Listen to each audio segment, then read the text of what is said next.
नमस्कार विद्यार्थी मित्रों, पहले एकेडमी में आप सभी का स्वागत है। आज हिंदी लोक भारती कक्षा 10वीं का पहला पाठ हम देखने जा रहे हैं। पहला पाठ है भारत महिमा, जो कि एक कविता है, एक पद्य है, जिसके कवि हैं, रचयिताकार हैं स्वर्गीय श्री जयशंकर प्रसाद जी। इनका जन्म 30 जनवरी 1889 को वाराणसी उत्तर प्रदेश में हुआ था और मृत्यु 15 नवंबर 1937 को वाराणसी में ही हुआ था।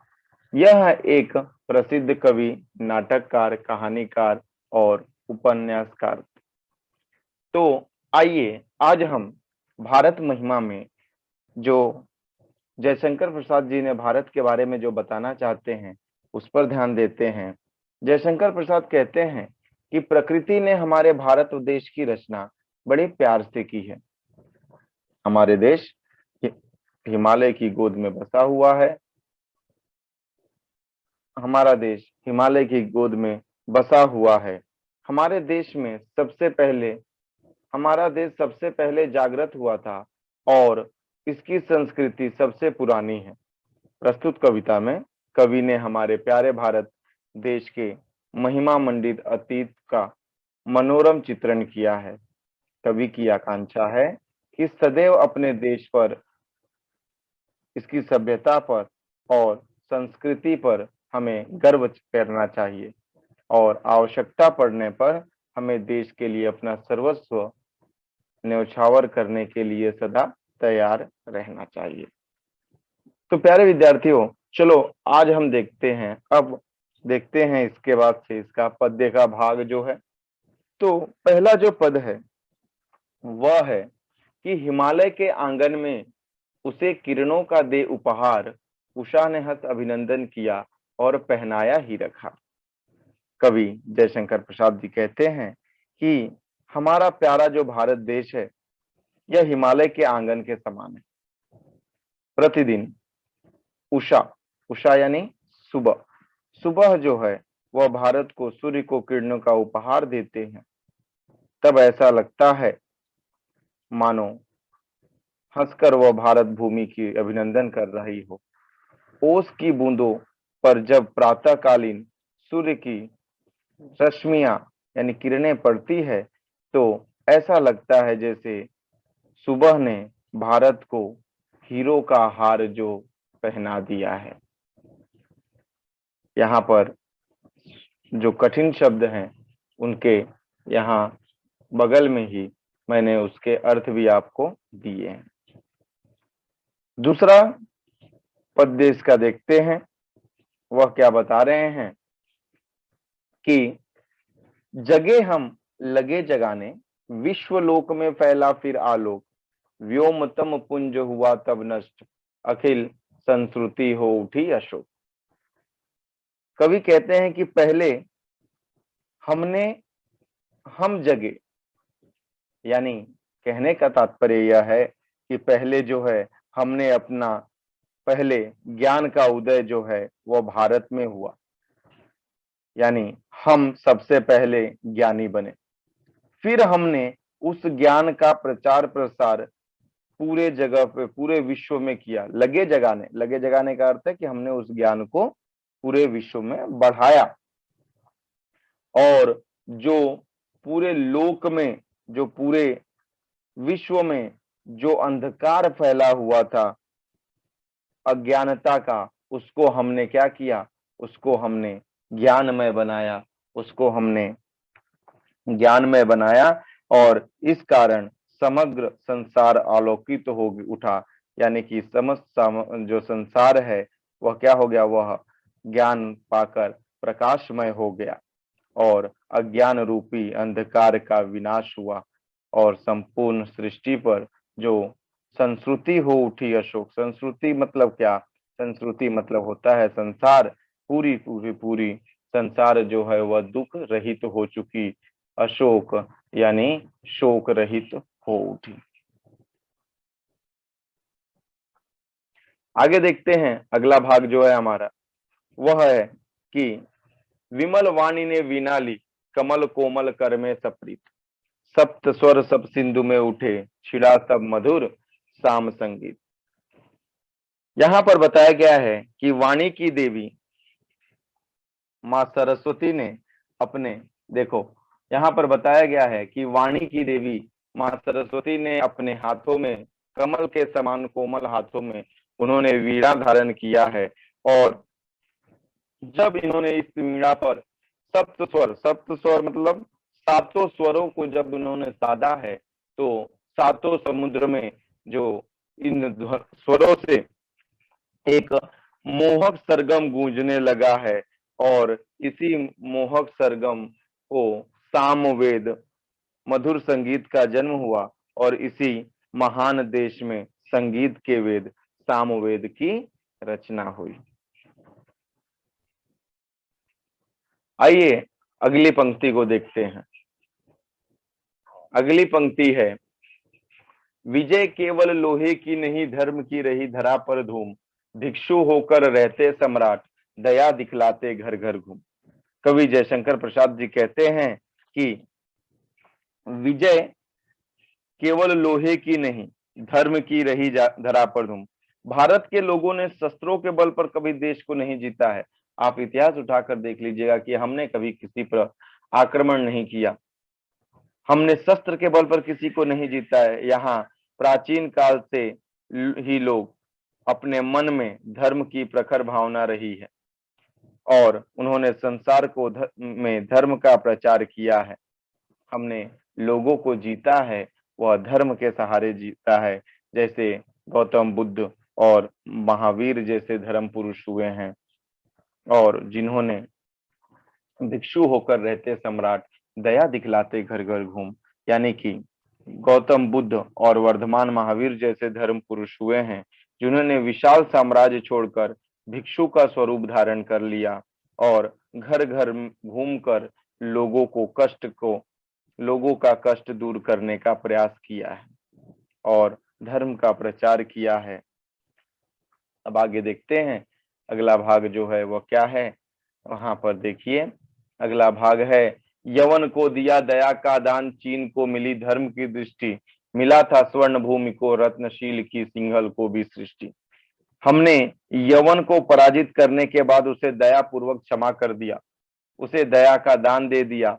और चीन को, हमारे देश से ही चीन को धर्म की दृष्टि मिली है।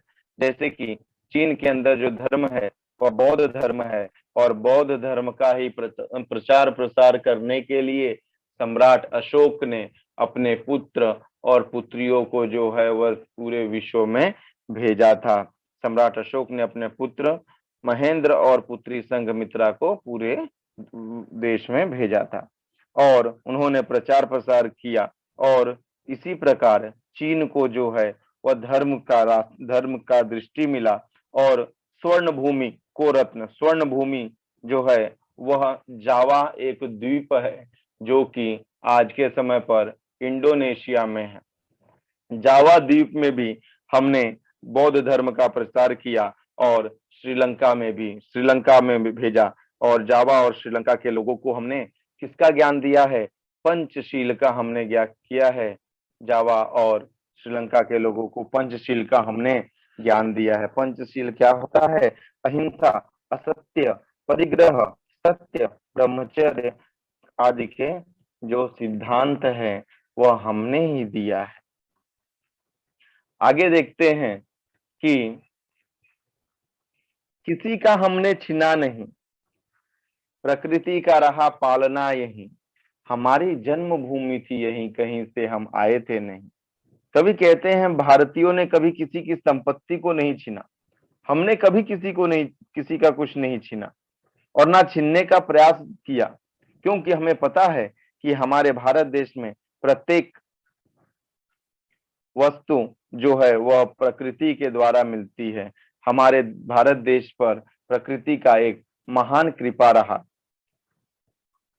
भारत सदा से हमारी जन्मभूमि है, इसी देश की संतान है हम बाहर से किसी स्थान से आकर यहाँ पर नहीं बसे। जैसे कि कुछ विदेशी हमारे भारत में आए थे। इसके अब अर्थ देख लीजिए। आगे बढ़ते हैं। चरित थे पूत भुजा में शक्ति, नम्रता रही सदा संपन्न। हमारा चरित्र जो था वो हम चरित्रवान रहे और हमारी भुजाओं में भरपूर शक्ति है। भारतीयों में कभी वीरता की कभी कमी नहीं है। साथ ही नम्रता सदा हमारे गुण में रहा। हमने कभी अपनी उपलब्धियों पर घमंड नहीं किया।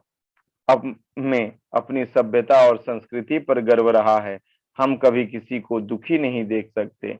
दीन दुखियों की सेवा करने के लिए हम भारतीय सदैव तत्पर रहते हैं। हम हर किसी की मदद के लिए हमेशा तत्पर रहते हैं। फिर हमारे संचय में था दान, अतिथि थे सदा हमारे देव। वचन में सत्य, हृदय में तेज, प्रतिज्ञा रहती थी टेव। हम यदि धन और संपत्ति का संग्रह करते भी थे तो दान के लिए करते थे। हमने जितने भी धन जमा किए उसे हमने क्या किया, हमने उसका दान भी किया। दान के लिए किए।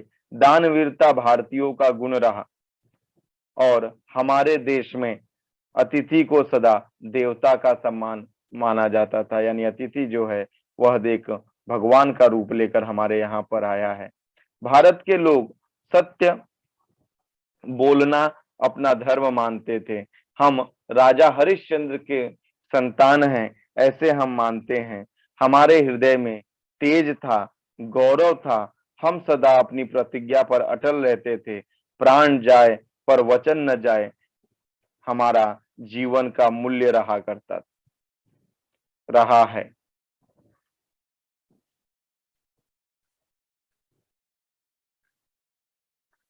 कवि कहते हैं कि वही है रक्त, वही है देश, वही है साहस, वैसा ज्ञान, वही है शांति, वही है शक्ति, वही हम दिव्य आर्य संतान। कवि कहते हैं कि आज भी हम भारतीयों की धमनियों में उन्हीं पूर्वजों का रक्त प्रवाहित हो रहा है।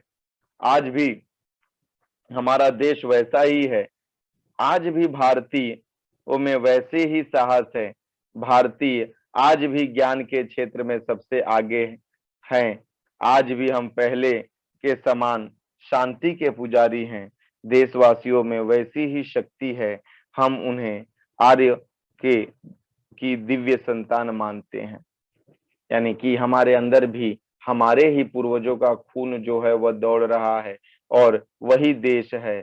हमारे अंदर भी इन्हीं के समान जो है साहस है, ज्ञान भी हमारी इनके जैसी ही है और हमारे मस्तिष्क पर हमारे अंदर हमेशा शांति उसी प्रकार बनी रहती है और वही है शक्ति, वही हम दिव्य आर्य संतान हैं। आर्य भारत का जो पुराना नाम है वह आर्यव्रत भारत को कहा जाता था। अभी इसके आगे का जो अंतिम और आखिरी पद है उसे देख लेते हैं कि जिए तो सदा इसीलिए, यही अभिमान रहे यह हर्ष, निछावर कर दे सर्वस्व हमारा प्यारा भारतवर्ष। कवि कहते हैं कि हम जब तक जिए इसी देश के लिए जिए। हमें इसकी सभ्यता और संस्कृति पर अभिमान है और हर्ष है कि हमने इस भूमि पर जन्म लिया और यह हमारा प्यारा भारतवर्ष है। यदि कभी आवश्यकता पड़े तो इसके लिए अपना सर्वस्व न्यौछावर भी हम कर देंगे। तो विद्यार्थी मित्रों, आशा करता हूं कि आपको यह कविता भारत महिमा आपके समझ में आया और अगर समझ में आया तो आप अपने मित्रों के साथ में शेयर कीजिए, लाइक करो, सब्सक्राइब भी करो। धन्यवाद।